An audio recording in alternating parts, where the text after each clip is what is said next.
Hello. Hello. Welcome to show number of Global Perspectives with Dr. Michael Laitman, where we discuss what's happening in the world today. Today's topic is the fate of the European Union. We're going to be asking Dr. Michael Laitman about where the European Union is going, if anywhere at all. And there are many questions regarding that.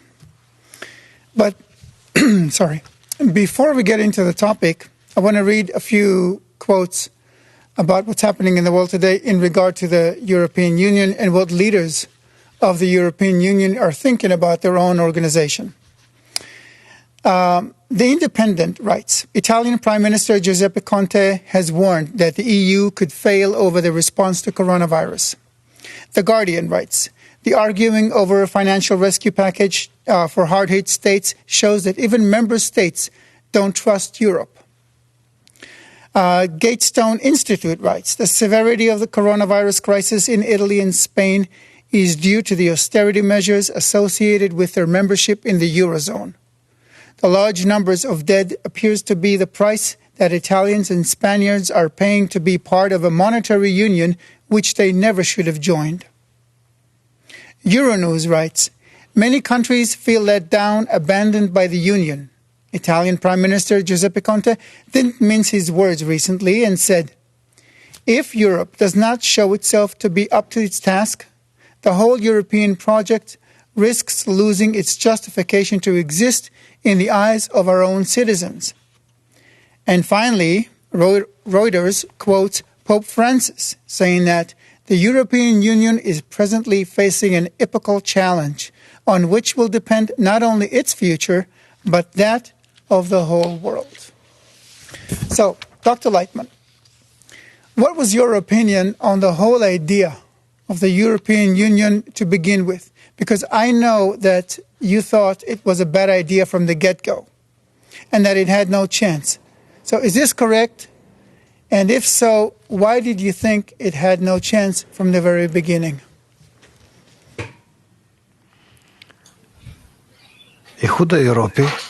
The European Union is considered that they're going towards unity. All the countries. Well, in the beginning it wasn't too many. Then it was 10, 20. Today it's up to 30 different countries. And what is unity? What is a union? Unity is where we feel ourselves as we truly have something common. What's common? That we live on one continent? That we are battling throughout history with one another for many years? That we want to deal with the situation before America and Russia? Why do we need a union? Union is something that we need so that it'll be good for us together. I didn't see that. Even beyond that, unity or connection can be under the condition that every side wants that connection. These countries are egotistical countries. They're bourgeois, just like all the countries in the world. There's nothing different here. Hence, it turns out that in such a way that they're uncorrected, they can't go to connect. Certainly, it will bring them, any given moment, quarrels and disputes. That's why I always spoke about it and talked about it and warned, of course, who am I that someone will listen to me? But it was clear to me to start with that this whole union was meant to come to failure. Was doomed. Do you think that an idea of European countries uniting, is this a good idea or should they not get into it in the first place?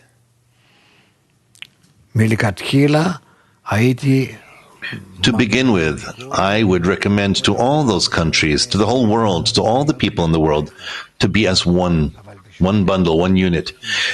But for that, we need to educate them first towards unity, towards connection, why it's good, why it's worthwhile, in what way, how to do that in a gradual way, what kind of education they need to take on and how they need to improve. And only then, after they receive that education and change and want it on their own, to be connected, to feel that they're codependent. Otherwise, nothing good will come out of it.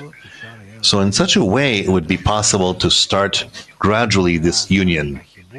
And then also this union needs to continue for many years, for dozens of years, until everyone will be, each and every state that raises such a generation, eventually after several generations that understand that they must be connected with others, and that in heart and soul that they would be willing to be in that. So how far do you think that union should go? I know you said they should be as one, one heart, one country and all that. But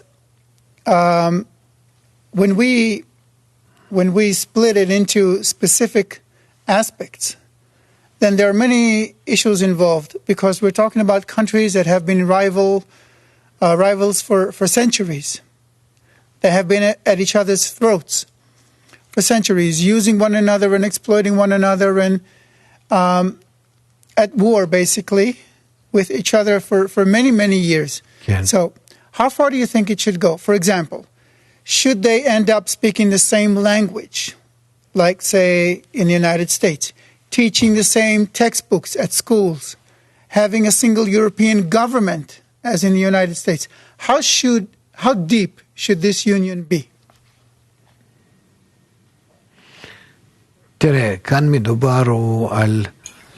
Look here, this speaks of a unity of 30 countries that are on one continent,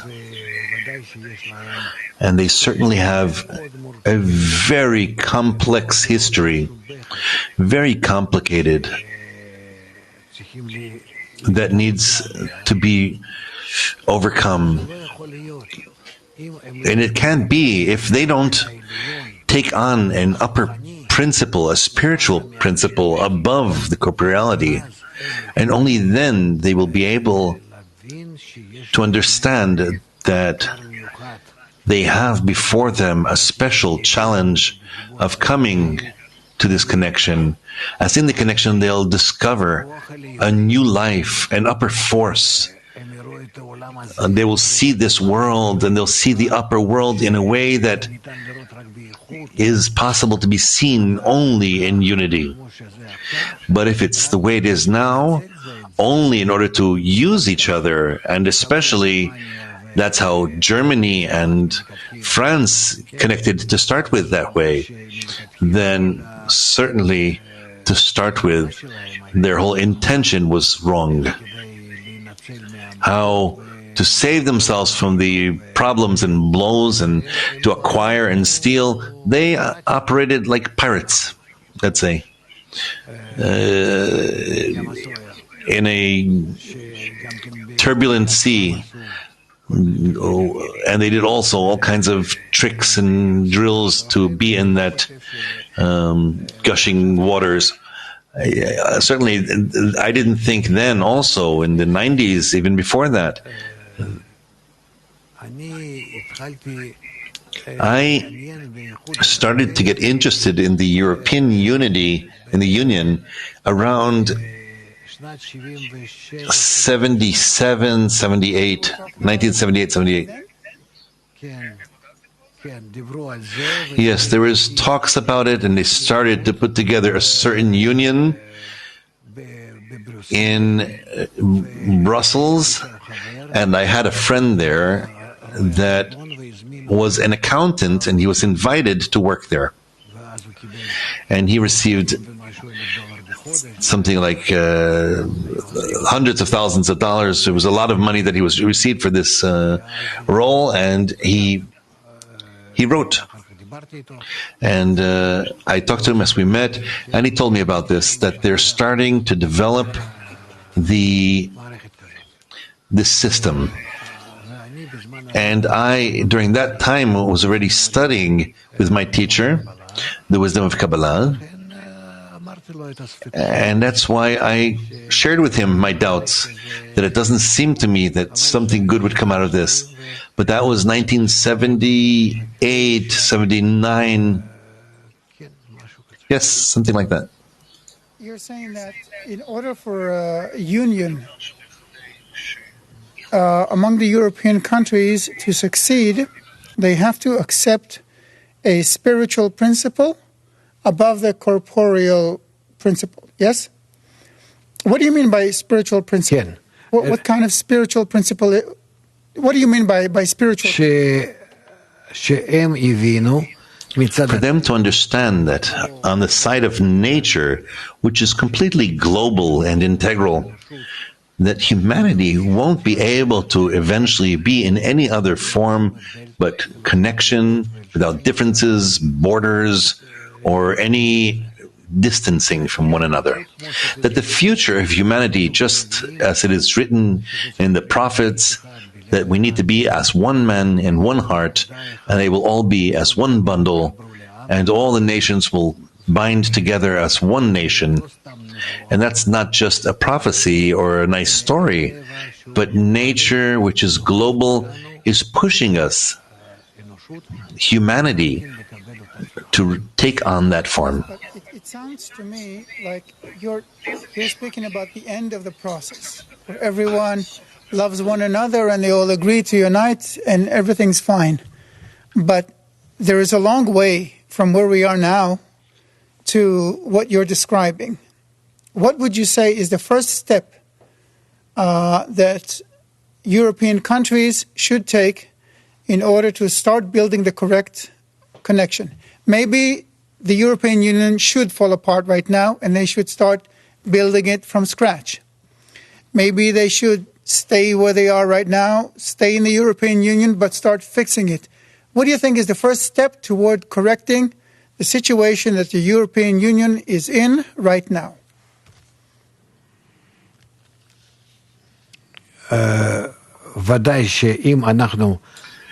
Certainly, if we begin a union, we need to know where it needs to lead us to, what we need to do, how we need to arrange all our systems, the educational system for adults, for youngsters, for elderly. How do we accept people who want to join? How do we welcome people that leave us or come to us from Africa or the Middle East and come into our countries? We need to know upon which foundation we're connecting between us, how we construct a common government and military and on all those things.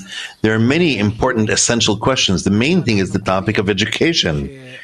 Do we decide that this generation is continuing somehow, but the next generation, where we already from this point onwards are starting to take care of every single person, every European person who will receive the correct education, so that during his work time, he will receive every day, even during his work, in his job, he will receive lectures, talks, he will see clips and movies.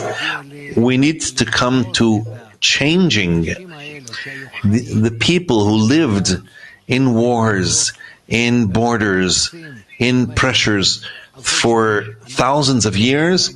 We need to bring them to being one family.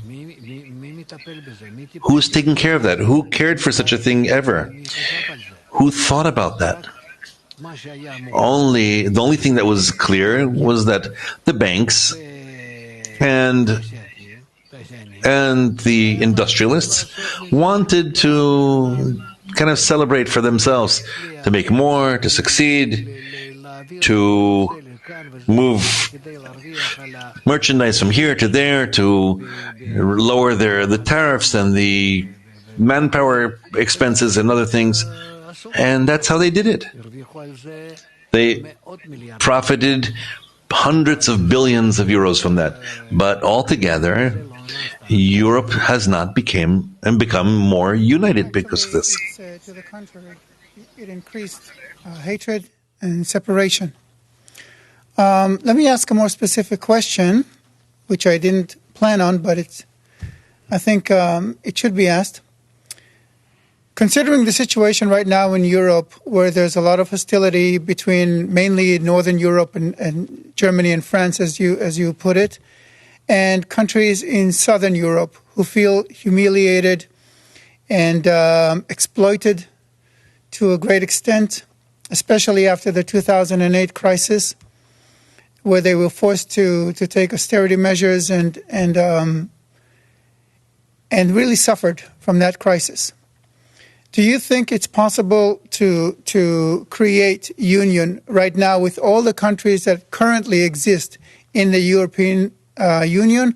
Or, for example, should countries like Greece and other countries in Southern Europe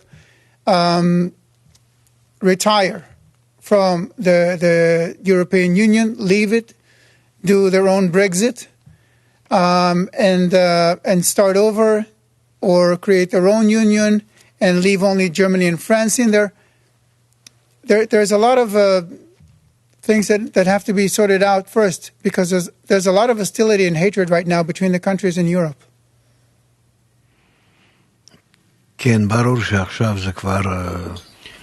It's certainly clear that right now it is, but it might actually be too late. The problem, first of all, in Europe is that it's not just Europeans that are there, but there are millions of foreigners of all kinds of cultures and religions, methods of types. And Europe has become a market of gypsies, I don't even know how to call it, that are, when you're in Paris, you can't tell that it's Paris. You're in Berlin, you can't tell that it's Berlin. It's something that I don't have words. It's not that I'm for or against any type of people. I'm just talking about the good fate of people, and you can't do it in such a way. That's why it doesn't seem to me that it's got a future of success. And the way things are right now, I couldn't recommend anything. I can recommend, but it seems that only education, massive, obligatory education for everyone, with a harsh, strong-armed education, could make those Central European countries to a body that all the rest of the countries could then join. But where would that leader be? Where will he come from? And where is that Führer who would be able to connect them all, unite them all for the sake of a true connection? Yes? So you think they should start in Central Europe first? I don't think that there's anything to lose other than the Central European countries. Therefore, they have a problem, and hence they have a drive, and need to correct the situation. I don't think that if things continue the way they do, that Germany, France, and adjacent countries would be able to see their future as good. Speaking of the future, the 20th century, the previous century, was the century of the nation state. There were a lot of wars over sovereignty and borders, and a lot of ideologies, many ideologies that related specifically to the idea of the nation state. In the 20th century, there was a drift toward globalism and blurring of boundaries in economy, finance, industry, communication, media and entertainment, and tourism. Even epidemics now have become pandemics. Everything is global. What, in your eyes, is the future of the nation state? The idea of a state. The idea itself it's past. It's passé. There's a time for things where things blossom, and then it concludes its life cycle and dies. And especially in our times, you can see even in the Soviet Union, the Russian Soviet Union, that protected its borders and tried to connect every part of the land that they could, in different countries and around it, and all the lands and states and partners.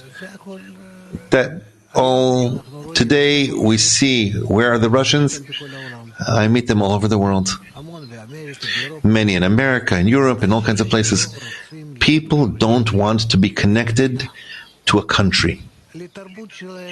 To their culture, somewhat. But today also, the culture is all-encompassing, global.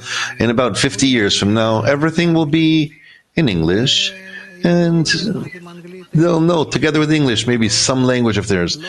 But that won't be the main thing.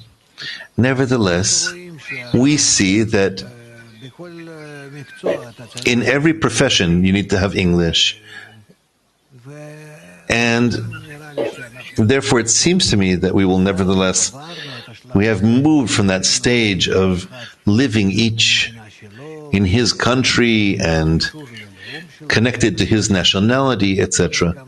Today, look at the extent in which we have young couples that are mixed races and mixed countries and nationalities all over the world. That which has to do with countries. But here it's not just a matter of the country, it's a matter of the spirit. That I simply need to live well with others, and other for me is some big human mass that I'm with together. There are millions of people. Now we actually saw during this period of the coronavirus that countries wanted to bring back to themselves their citizens. Thousands of people are in all kinds of countries, living there, wanting to return, not wanting to return. It's thousands from every single country. 100,000, 200,000. These are here, those are there. Meaning it's not like it used to be, where each lived within the borders of his country. That's why I think that what we're in now, this state that we're in, we need to understand that there is no return. No matter what, the psychology has changed. Man has changed. That's why the world is changing.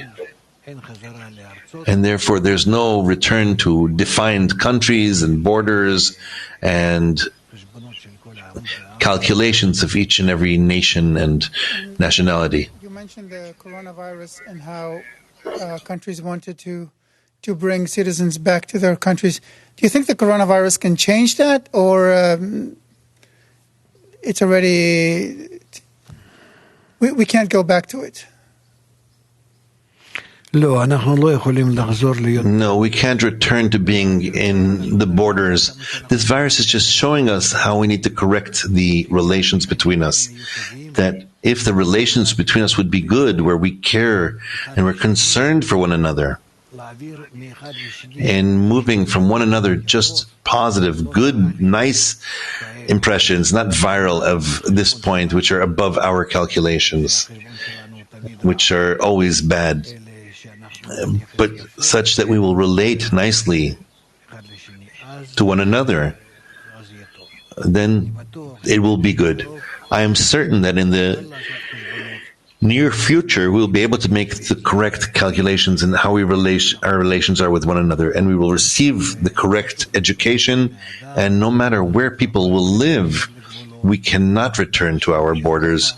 Moreover, in Europe, and only through the right connection between us, we will connect above these viruses and live in a healthy and good way. I have a question that's a tiny bit more personal, if I may. I'm curious. How do you, Dr. Laitman, know that a new stage in the development of humanity is approaching? How can you tell before everyone else?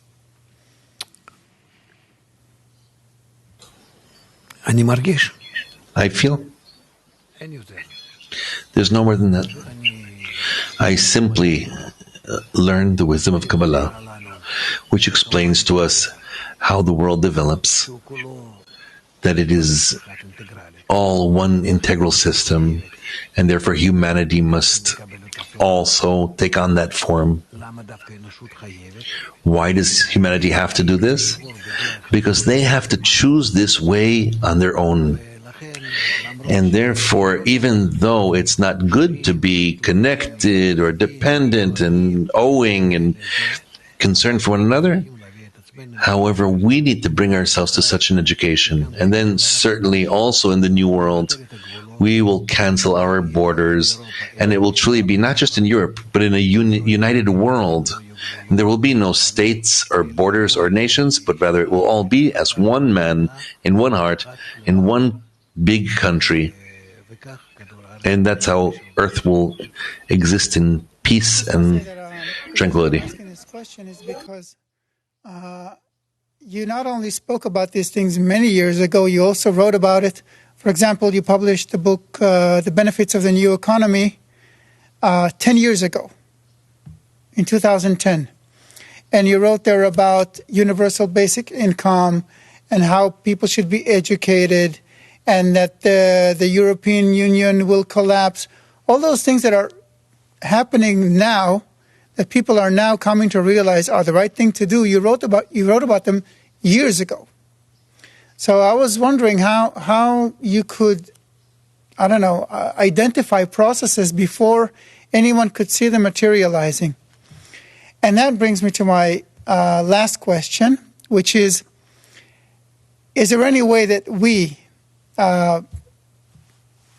each of us, can know that we should expect some change, that we too can feel that a process is coming, that a change is coming, and we will be able to prepare for it in advance, kind of the way you talk about it ahead of time? I am certain that my students will see much further and will merit seeing life upon earth that are arranged well and good in a good and beautiful spirit. I am certain that we're moving towards that and that our future is good and beautiful. And especially in the sign of the coronavirus and such signs, others that we're seeing, I see that we're already not needing wars and weapons and all those problems. It's already past. Their time has passed. It's been judged for being rusty and for disassembling. And we will see a good world, and our children and our grandchildren will be in a good life. I am certain that the world will be round. Humanity will take on a form of one nation, and they will live in peace, in calm. And they will achieve the fact that the integral nature gives a person all that a person wants, only in a way that one thinks and concerned more, a little bit more about one another. Dr. Laitman, for your time and for your vision. And we will be happy to speak with you again next week at the same time. So until then, thank you very much. And bye, everyone.